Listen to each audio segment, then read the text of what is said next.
नमस्कार, आप सभी का स्वागत है एनएस लाइफ न्यूज चैनल में। मैं राधा देवी ले चलती हूँ कुछ खास खबरों की ओर। गुजरात जिला जूनागढ़ केमिकल खेती से बीमारियां बढ़ती हैं जबकि नेचुरल खेती से सेहत मिलती है। गवर्नर आचार्य देवव्रत। गवर्नर आने वाली पीढ़ी की सुरक्षित भविष्य के लिए नेचुरल खेती जरूरी है। जब मिट्टी का ऑर्गेनिक कार्बन बढ़ेगा तो खेती का प्रोडक्शन बढ़ेगा। भारतीय मूल के बीजों को और बेहतर बनाने नेचुरल खेती में और नई रिसर्च करने का आह्वान। जूनागढ़ एग्रीकल्चर यूनिवर्सिटी के 21वें दीक्षांत समारोह में स्टूडेंट्स को देश की तरक्की में योगदान देने और नेचुरल खेती के मिशन को आगे बढ़ाने के लिए प्रेरित करते हुए गवर्नर कुल 578 स्टूडेंट्स को डिग्री दी गई, जिसमें एग्रीकल्चर के अलग अलग सब्जेक्ट्स के स्टूडेंट्स को 74 gold medal, gold plated silver medal शामिल हैं। गुजरात राज्य ड्रिप इरिगेशन के क्षेत्र में एक मॉडल राज्य। Doctor S.K. मल्होत्रा। जूनागढ़ तारीख 21। जूनागढ़ एग्रीकल्चर यूनिवर्सिटी के 21वें दीक्षांत समारोह में गवर्नर आचार्य देवव्रत ने स्टूडेंट्स को देश और समाज की तरक्की में योगदान देने और लोगों के जीवन, स्वास्थ्य और प्रकृति और पर्यावरण की सुरक्षा के लिए जरूरी नेचुरल एग्रीकल्चर के मिशन को आगे बढ़ाने के लिए प्रेरित किया।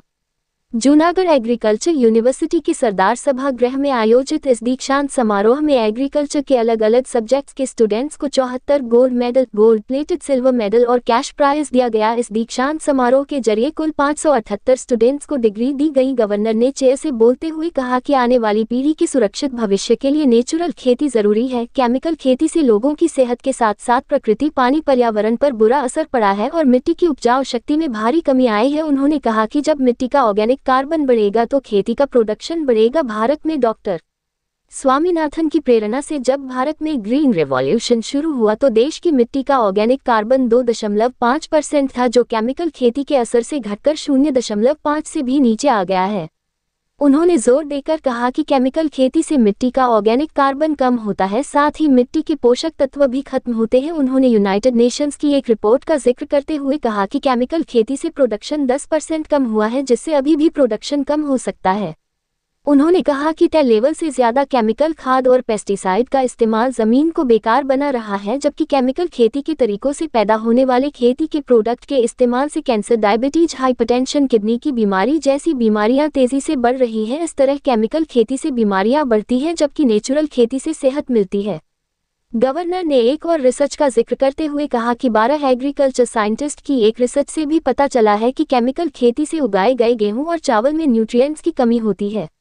गवर्नर ने यह भी कहा कि केमिकल खेती ग्लोबल वार्मिंग की समस्या में भी योगदान दे रही है। केमिकल फर्टिलाइजर के इस्तेमाल से नाइट्रस ऑक्साइड जैसी जहरीली गैसें एटमॉस्फेयर में निकलती हैं, जो कार्बन डाइऑक्साइड से 312 गुना ज्यादा खतरनाक है।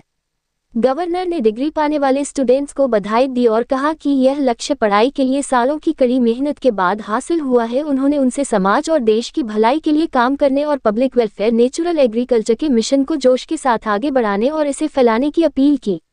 गवर्नर ने गुजरात की जूनागढ़ एग्रीकल्चर यूनिवर्सिटी समेत राज्य की चारों एग्रीकल्चर यूनिवर्सिटी को नेचुरल एग्रीकल्चर पर रिसर्च करने के लिए बधाई दी। इस बारे में उन्होंने आगे कहा कि इन एग्रीकल्चर यूनिवर्सिटी की रिसर्च से ये भी पता चला है कि नेचुरल एग्रीकल्चर से एग्रीकल्चर प्रोडक्शन कम नहीं होता है। गवर्नर ने भारतीय मूल के बीजों को और बेहतर बनाने नेचुरल एग्रीकल्चर में और नई रिसर्च करने और इस कैंपेन को और बढ़ावा देने की भी रिक्वेस्ट की। उन्होंने कहा कि गुजरात सरकार की मिली जुली कोशिशों से राज्य में भी नेचुरल एग्रीकल्चर का मिशन तेजी से आगे बढ़ रहा है। राज्य के करीब 8 लाख किसानों ने नेचुरल एग्रीकल्चर को अपनाया है। इस एड्रेस के दौरान गवर्नर ने राज्य भर के ग्रामीण इलाकों के अपने टूर के बारे में अपने अनुभव भी शेयर किए।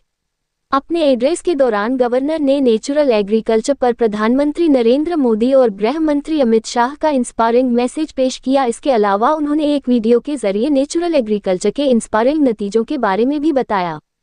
इस मौके पर हरियाणा के करनाल में महाराणा प्रताप हॉर्टिकल्चर यूनिवर्सिटी के vice chancellor doctor S.K. Malhotra मौजूद थे। उन्होंने कॉन्वोकेशन एड्रेस देते हुए कहा कि यह कॉन्वोकेशन सिर्फ एक फॉर्मल सेरेमनी नहीं है, ये 2 दशकों के एकेडमिक कमिटमेंट, रिसर्च और सर्विसेज का सेलिब्रेशन है, जो पहले कॉन्वोकेशन के 21 साल पूरे होने का निशान है और यूनिवर्सिटी की ग्रोथ जर्नी को भी दिखाता है। 21वां कॉन्वोकेशन सिर्फ डिग्री देने तक ही सीमित नहीं है, ये सीखने, इनोवेशन, कम्युनिटी पार्टिसिपेशन और ग्रामीण एम्पावरमेंट के रास्ते पर 21 साल का सफर है। जूनागढ़ एग्रीकल्चरल यूनिवर्सिटी ने agricultural scientist, agricultural knowledge extension worker तैयार किए हैं जिन्होंने फूड सिक्योरिटी, ग्रामीण कल्याण और सस्टेनेबल आजीविका में अहम योगदान दिया है। उन्होंने कहा कि प्रधानमंत्री नरेंद्र मोदी ने 2047 तक आत्मनिर्भर भारत और विकसित भारत बनाने के लिए लंबे समय में कृषि को राष्ट्रीय विकास के केंद्र में रखा है। उन्होंने खासकर फलों और सब्जियों का उत्पादन बढ़ाने के लिए नई टेक्नोलॉजी का इस्तेमाल करने पर जोर दिया। उन्होंने ये भी कहा कि आर्टिफिशियल इंटेलिजेंस, डेटा एनालिटिक्स भी कृषि क्षेत्र में नए आयाम बनाएंगे। गुजरात में सरकार की सुफलाम योजना की सफलता का जिक्र करते हुए उन्होंने कहा कि ड्रिप सिंचाई के क्षेत्र में गुजरात देश में एक मॉडल राज्य के रूप में उभरा है। इस दीक्षांत समारोह में कृषि, बागवानी, कृषि इंजीनियरिंग और प्रौद्योगिकी और कृषि व्यवसाय प्रबंधन के स्नातक और स्नातकोत्तर स्तर के कुल 578 छात्रों को राज्यपाल द्वारा डिग्री प्रदान की गई। इसके अलावा शिक्षा के क्षेत्र में अच्छे अंक लाने वाले छात्रों को कुल 74 स्वर्ण पदक, सोने की परत चढ़ी रजत पदक और 011 नकद पुरस्कार प्रदान किया गया। इस अवसर पर राज्यपाल द्वारा आधुनिक और आकर्षक डिजाइन और मोबाइल फ्रेंडली जूनागढ़ कृषि विश्वविद्यालय की नई वेबसाइट का शुभारंभ किया गया। इसके साथ ही विद्यार्थियों को SSIP अनुदान स्वीकृति पत्र प्रदान किए गए। साथ ही जूनागढ़ कृषि विश्वविद्यालय के विजन और मिशन को दर्शाने वाली वार्षिक रिपोर्ट भी गणमान्य व्यक्तियों द्वारा लॉन्च की गई। अपने स्वागत भाषण में कृषि विश्वविद्यालय के कुलपति डॉक्टर V.P. चोपटिया ने विश्वविद्यालय की उपलब्धियों और कार्यों के बारे में सभी को जानकारी दी। कार्यक्रम के अंत में रजिस्ट्रार Y.H. घेलानी ने धन्यवाद प्रस्ताव दिया। स्नातक समारोह के बाद राज्यपाल ने प्राकृतिक खेती के तरीकों से उत्पादित सब्जियों और अनाज के प्रदर्शन के लिए लगाए गए स्टॉल्स का भी दौरा किया। इस कार्यक्रम में विधायक संजय भाई कोरिया, जिला कलेक्टर अनिल रानावासिया, जिला विकास अधिकारी H.P. पटेल, जिला पुलिस प्रमुख सुबोध ओडेद्रा, कमिश्नर तेजस परमार, कृषि संकाय के प्राचार्य और dean doctor P.D. Kumawat rank के अलावा एग्रीकल्चरल यूनिवर्सिटी के प्रोफेसर और हेड के साथ साथ दूसरे जाने माने लोग, जाने माने नागरिक और स्टूडेंट्स मौजूद थे। रिपोर्टिंग से संपादक विंध्याचल ओझा।